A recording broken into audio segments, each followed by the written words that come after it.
힘 주심을 확신하옵고 모든 말씀 우리 주 예수 그리스도의 이름으로 간절히 기도드리옵나이다.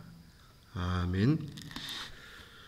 오늘 아침 하나님께서 우리에게 주시는 말씀은 민수기 14장 5절로 10절까지의 말씀입니다. 민수기 14장 5절로 10절까지의 말씀, 우리 같은 마음으로 함께 봉독토록 합니다. 모세와 아론이 이스라엘 자손의 온 회중 앞에서 엎드린지라 그 땅을 정탐한 자 중 눈의 아들 여호수아와 여분네의 아들 갈렙이 자기들의 옷을 찢고 이스라엘 자손의 온 회중에게 말하여 이르되 우리가 두루 다니며 정탐한 땅은 심히 아름다운 땅이라. 여호와께서 우리를 기뻐하시면 우리를 그 땅으로 인도하여 들이시고 그 땅을 우리에게 주시리라. 이는 과연 젖과 꿀이 흐르는 땅이니라. 다만 여호와를 거역하지 말라. 또 그 땅 백성을 두려워하지 말라. 그들은 우리의 먹이라. 그들의 보호자는 그들에게서 떠났고 여호와는 우리와 함께 하시느니라.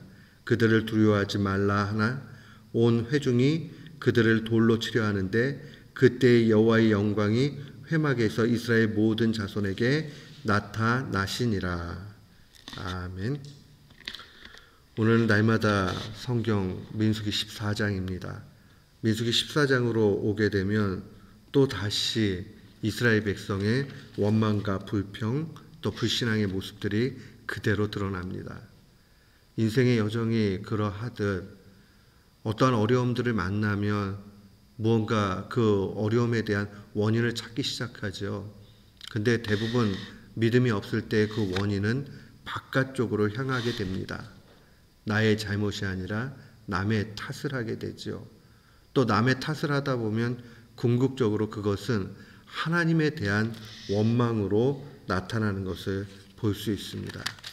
이스라엘 백성들은 다시 한번 그러한 우에 빠지게 됩니다. 이 정탐꾼들의 보고의 내용들을 보고 낙심하고 낙담하고 정말 이게 무슨 일이냐라고 하면서 좌절하는 것이죠. 그러한 가운데서 오늘 본문 말씀은 우리에게 원망이 어디서 나오는가 하는 것을 명백하게 알려줍니다.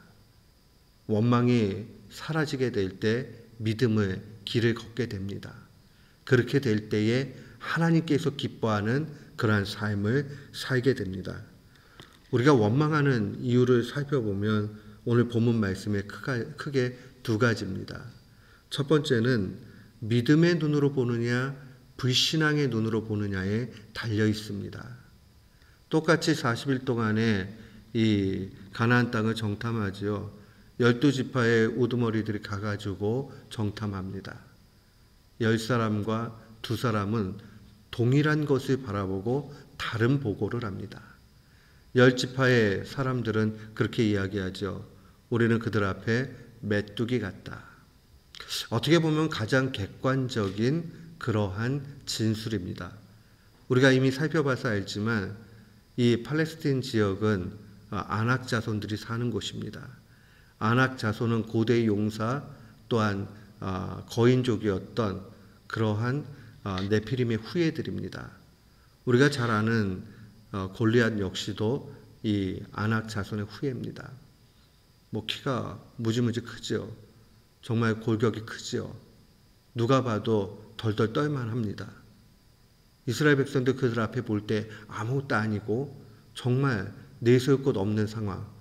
그 땅을 준다고 해도 정말 그 땅을 정말 얻을 수 있을까 하는 우려를 할 수밖에 없는 객관적 진술입니다. 근데 성경은 우리에게 언제나 우리의 눈에 보이는 객관적 진술이 진리라 그렇게 말하지 않습니다.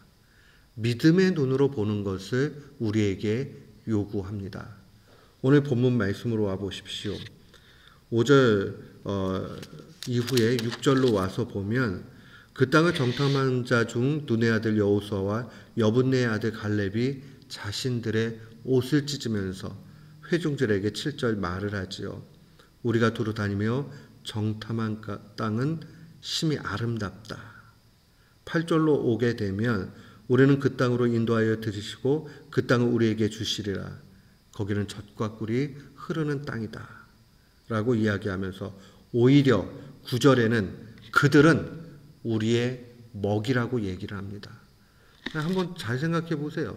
한 사람 지파의 그 무리들은 우리는 그들 앞에 메뚜기라고 얘기하고 단 2명은 그들 앞에 우리는 그들이 우리의 먹잇감이다. 밥이다. 이렇게 이야기를 한단 말입니다. 동일한 걸 보는데 왜 이런 차이가 있는가? 믿음의 눈으로 봤느냐 아니면 사람의 눈으로 봤느냐입니다. 사람의 눈으로 보게 되면 자꾸 원망과 불평이 나타납니다. 믿음의 눈으로 보게 되면 하나님을 바라보게 되고 간절한 마음을 갖게 됩니다. 주님은 언제나 이 땅 가운데 살아가면서 우리가 믿음의 눈을 가지고 보기를 원하십니다. 이 사실 놓치지 말아야 됩니다. 믿음이 없으면 불평하게 됩니다. 원망하게 됩니다. 하나님을 향해서 뭔가 불편한 기색과 얼굴과 마음을 갖게 됩니다. 또한 우리가 왜 원망하게 됩니까?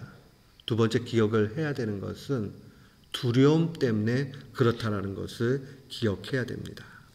9절 하반절 말씀에 보면 그들을 두려워하지 말라라고 그렇게 권면하고 강조합니다. 두려움은 다른 것 아니에요. 하나님이 보이지 않으면 두려워집니다. 마치 우리가 어린아이 시절에 부모님이 옆에 계시면은 세상을 다 호령할 수 있는 사람과 같이 막 힘있게 하지만은 불현듯 부모님이 안 계시면 깜짝 놀라가지고 혼비백산하고 저러지도 못하는 것 같이 하나님을 의지하지 못하면 세상을 바라볼 때 두려움만 나타나게 됩니다. 야, 이거 어떻게 살 수 있지? 어떻게 하지? 사랑하는 성도 여러분, 인생의 문제는 세상 사람들이 믿음 때문에 우리를 두려워하거나 아니면 우리가 믿음이 없어서 세상을 바라보고 두렵거나 둘 중에 하나입니다. 우리가 믿음으로 가지고 있을 때에 세상은 더 이상 우리에게 두려움의 존재가 아니고 오히려 세상 사람들이 우리들을 바라보고 무언가 좀 무거운 마음들을 갖게 되지요. 예수 믿는 사람들 참 다르다 하면서 그들을 바라보면서 우리를 바라보면서 그들은 새로운 생각을 하게 됩니다. 좋은 의미에서 우리들을 존중하고 두려움 가운데 놓이게 됩니다.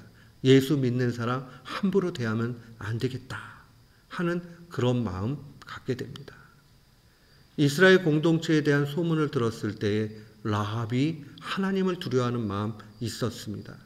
그리고 하나님을 섬기는 이스라엘 사람들을 존대하고 그들을 향해서 두려운 마음을 가졌다라는 것을 분명히 봅니다. 사랑하는 성도 여러분, 우리는 세상 속에서 두려움 갖는 것 아니라 세상이 우리의 믿는 하나님 때문에 우리를 향해 두려움 갖도록 해야 됩니다. 또한 우리가 본문 말씀을 좀 깊이 묵상을 하면서 누군가의 원망을 들을 때에 지도자의 입장에서 어떻게 성숙하게 대처해야 되는가 하는 것을 오늘 본문은 또한 말씀해 주고 있습니다. 5절 말씀 한번 볼까요? 5절 말씀은 참 많은 것을 시사하고 있습니다. 모세와 아론이 이스라엘 자손의 온 회중 앞에서 엎드린지라. 이 엎드렸다는 말을 여러 가지로 해석할 수 있지만 그들이 이스라엘 백성들이 이 지도자였던 모세와 아론을 불평하고 그렇게 할 때에 그들이 잠잠히 이스라엘 백성 앞으로 나오게 되었다는 사실입니다. 그리고 엎드립니다. 근데 어떠한 항변도 하지 않아요. 어떠한 답도 이야기하지 않습니다. 사랑하는 성도 여러분, 원망과 시비가 없이 하기 위해서 하나님께서 주신 지혜 가운데 알려줘야 될 때가 있습니다.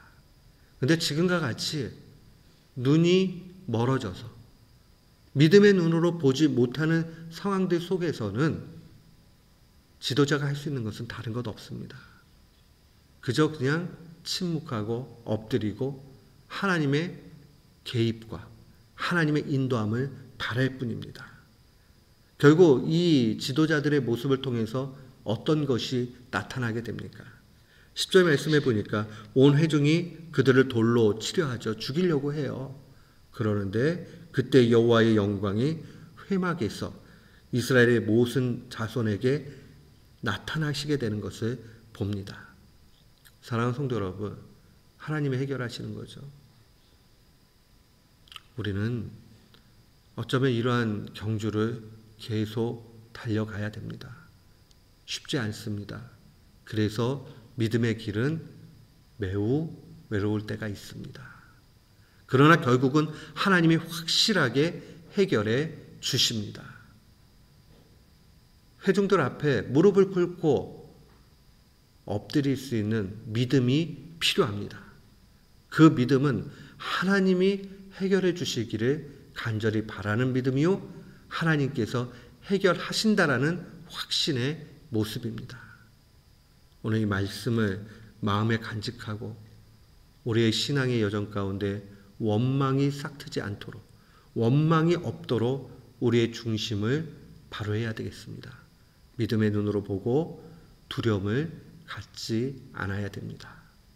동시에 우리가 지도자로서 원망을 들을 그러한 시점이 될 때에 우리는 어떻게 해야 되겠습니까?